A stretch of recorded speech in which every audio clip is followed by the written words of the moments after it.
Alright guys, we have a 2007 or 9 Jeep Compass and we're going to be doing the plug replacement. So this is all the tools we need right here.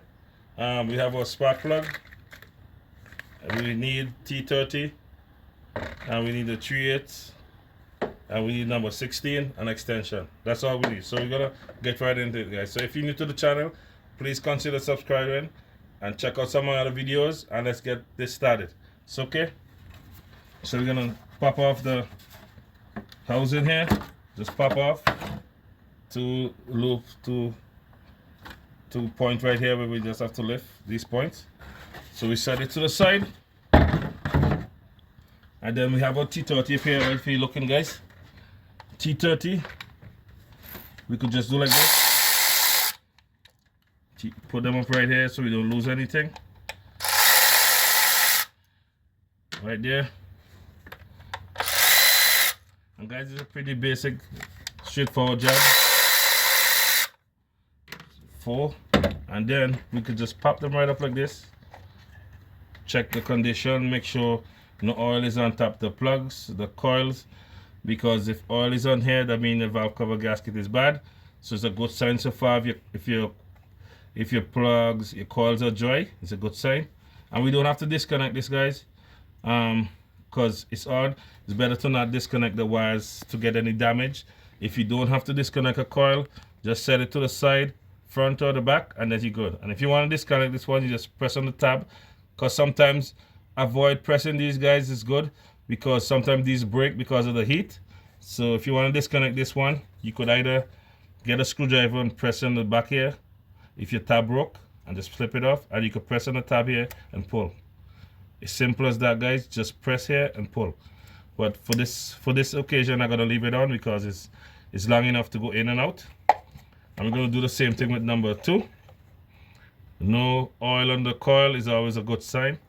And we're gonna do it with number 3.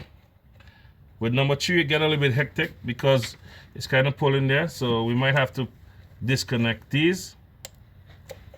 See how easy it is? We just clip with our hand, pull, and then set them aside. No coil, as I said, no oil on the plug coil is a good thing. So we're gonna do the same thing for this one.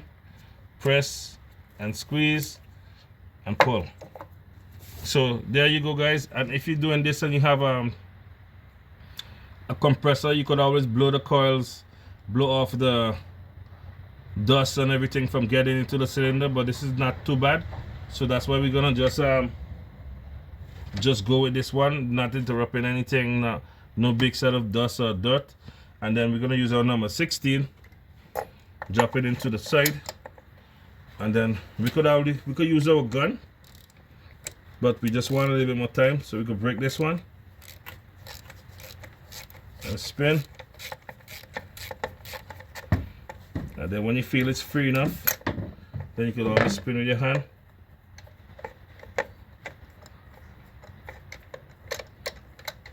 And when it's free guys, if the plugs is not coming up guys, you could have used one of these coil and put it in the hole if it goes onto the plug, and then pull up, and that will bring up your coil. That will bring up your spark plug. It don't always happen in occasion, but that's how you get up your spark plug. Use your coil, take it up. So we check the condition of the plugs. As you can see guys, it's burned very bad, and the tips are it's open really wide because of ignition, lighting, and firing. So you watch this mark around the plug guys. So this is very burned. You can know the plug condition by the marking around the plugs. And if you check, it has some diagram with other plugs. I'll try look for that too and post it with this video. It has some brownish area, and it's more brown and more dirty it be, more burn, is more worse it is. So this one have a little brown spot going around, so that is like getting really bad. So I'm gonna take out the rest. And guys, you can use power tool to take them out, but when you put them back, it advise you use the wrench. So you don't want to go and break the plug or crack the plug, because you could crack the plug using power tools. In the event taking them out or putting them back in, you could crack their plugs. And I'm not so concerned about taking them out with a power tool, If they're not too hard, you could break them or use the power tool, but put them back in, you gotta make sure tighten with your hand, because it's very important you don't use the power tool, because the impact gonna crack the plug. So as I say, put your coil inside back around the plug and you pull up, there's your plug. So that's number 2, same condition. And then we go to number 3 and so forth and so on. And we're gonna keep you the video live, guys. So we're gonna keep this video going from all the step of the way.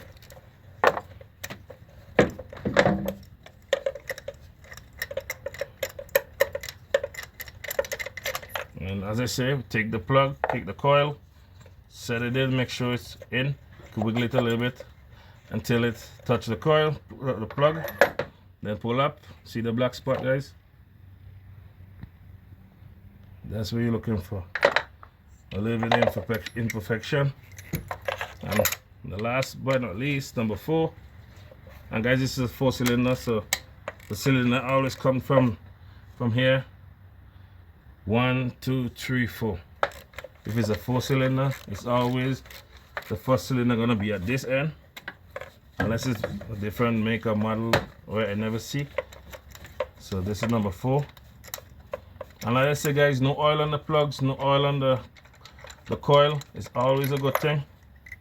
So use the last coil and take out the last plug.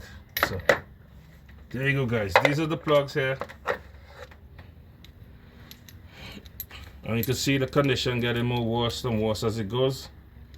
From more brown, that's more heat. And they have a electrode stuff inside these plugs that overheat too much. They lose the ability to spark and fire a lot. So that's why sometimes you gotta misfire. You're supposed to replace this every so on miles. Just a good replacement for scheduled maintenance for these. So now we're gonna be using our new plugs, which is MGK. This is not the top of the line, but everybody use this plug. It works very good too. So you could get these MGK at your local parts stores place. So before you do anything, check your plugs to make sure it's the right size, right threads, because you don't want to put a longer plug into this cylinder. If you put a longer plug, then your piston could touch, and then you could get a break valve or break piston rings or whatever. That's gonna make you think. So we're gonna drop these plugs in, but oops, okay, we got that one on the ground. But we don't have to set these plugs or something to get preset, but you could set them back if you want. We're gonna just drop them in, but guys, don't just drop them like that. When you're dropping them, look at this. You hold the head like that, and you try to go as low as you can, so it won't get a high fall. Because sometimes if they fall too high, you could bend this, and you could make the plug adjustment from like 40 to 30, and the firing will not be so good. So that's just something to learn. I just put the hand on the tip and slide it down slowly. So we're gonna do that with the rest too. So we don't want them to fall down into the cylinder or make them go down hard, because you could damage the tip while it's going down, guys, and then you're wondering what's going on because you have new plugs in. So we're gonna put this in as far as we can. Nice. And we're gonna tighten these up. Try to tighten with your hand, and always don't use power tool, guys. Try to tighten with your hand at all time. Loose and take it out and put it back in.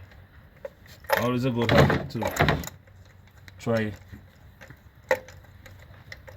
Very good. So we're gonna tighten these off now.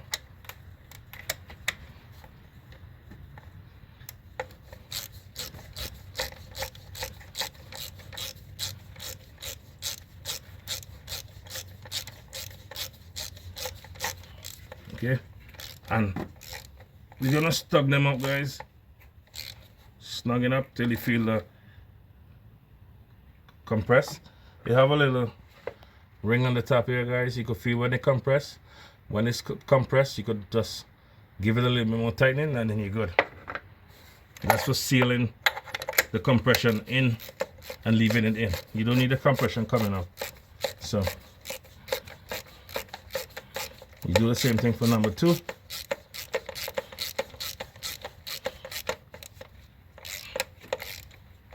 You can feel when the ring squish, and then you give a little bit of tighten after that. And then number 3,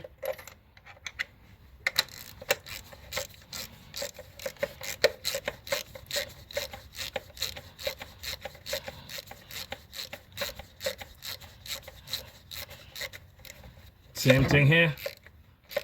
Make it crush the washer, crush washer, and then bam. Same thing on number 4. That's like a crush washer, guys. You gotta crush it, and that seal the fate of the plugs for the combustion not to come out. Crush, and then seal. You don't want to over tighten, guys. So, and then you start putting back in. Come on, like so. You keep putting back in your coil. You tighten, you put down, put your connection back in till you hear the snap. Put back your T30. Well, that one coil fall on the ground, but we'll get to that one. Put the T30 back in. And number 1, put the T30 back in. And guys, I'm just gonna pick up the last one. Okay, got it. So, number 3, make sure you got the click. Okay, put back in the last one. And now we can use our T30 and then finish the job. Not too tight. Not too tight. Not too tight. Alright guys, so that concludes our video, and give it a start, Dimo. Start it. Just forget it. Okay. Alright guys, so that's include our video, guys. So we get everything back in. We don't need to start again because we just changed the plugs. So this is your old plugs. And if you miss anything, you could always go back over the video. And guys, thanks for watching. And don't forget to like, share the video. I'll catch you on the next one. I'm out.